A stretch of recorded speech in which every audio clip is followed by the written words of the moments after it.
Hello 18! Welcome back to my channel. Thank you for clicking this video.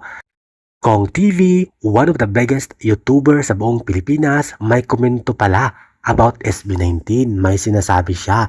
Sabi niya, ang SB19 ang nagpauso ng P-pop industry.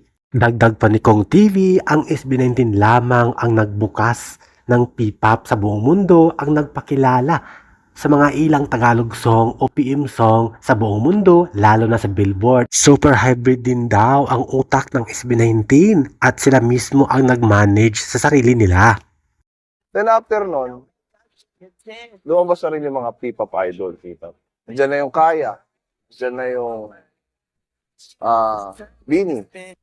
Andiyan na rin yung SB19. Sa Pinas naman, ang pinaka-OG, SB19.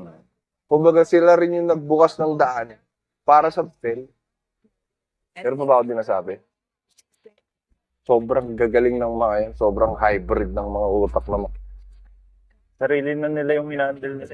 Ha? Sarili na nila yung hinandle nila. Galing.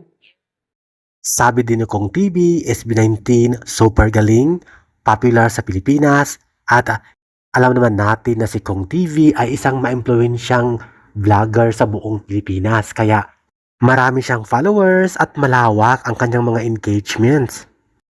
Thank you for watching, guys. See you in the next video and update. Please like and subscribe to my channel. Keep watching. God bless everyone, and always remember, be yourself and be a good one.